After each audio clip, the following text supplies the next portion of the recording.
ભક્તિ ભક્તિ કરતા છૂટે મારા પ્રાણ, પ્રભુ એવું માગું રે. તો આ ભક્તિ કોને કહેવાય? એના લક્ષણો શું છે? આપણામાં ભક્તિ આવી છે? લાવો જરા તપાસીએ.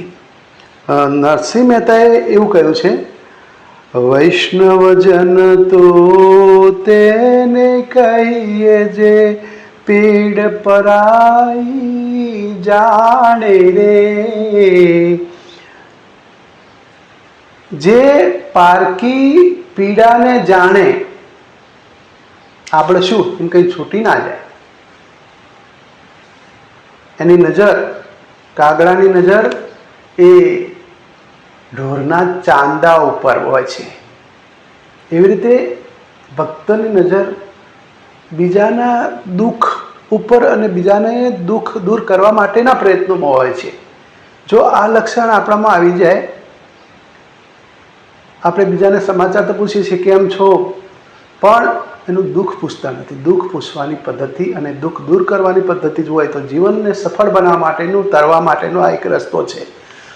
અને એમાંય પર દુખે ઉપકાર કરે ને મન અભિમાન ન આણે રે. મોકો મળ્યો કે આપણે કોઈને મદદ કરી, પણ બે વસ્તુથી પાછી બચવાની જરૂર છે.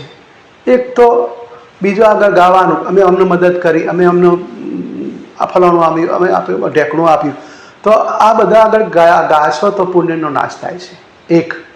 અને બીજું, મેં આટલું પુણ્ય કર્યું, મારાથી આવું કામ થઈ ગયું, મેં આ કર્યું, મેં તે કર્યું, આવું જો અભિમાન થાય સેવાનું, તો પણ ખોટું. સેવાનું અભિમાન નહીં કરવાનું, એ ભગવાનને સમર્પિત કરવાનું છે. મેં કાલે દાખલો આપ્યો હતો કે આપણા ઘરે મહેમાન આવે અને મહેમાન આપણા બાળક માટે બિસ્કિટનું એક પેકેટ લાવે છે. એને બાળકને તેડે છે, રમાડે છે, બિસ્કિટનું પેકેટ આપે છે, બાળક રાજી થઈ જાય છે. પછી બિસ્કિટના પડીકાને તોડે છે અને એને આપતા શીખવાડે છે કે લે બેટા, આ નાની બૂનને 2 બિસ્કિટ આપ, પેલા નાના ભાઈને આપ, કાકાને આપ, માસીને આપ, 2 બિસ્કિટ આપતા શીખવાડે છે. આપનારો એ છે અને અપાવનારો એ છે. એમાં અભિમાન શું? સેવાનું કામ કરીએ તો સેવા એ આપણે નથી કરતા, ભગવાન પાસે રહીને કરાવે છે, માતાજી પાસે રહીને કરાવે છે.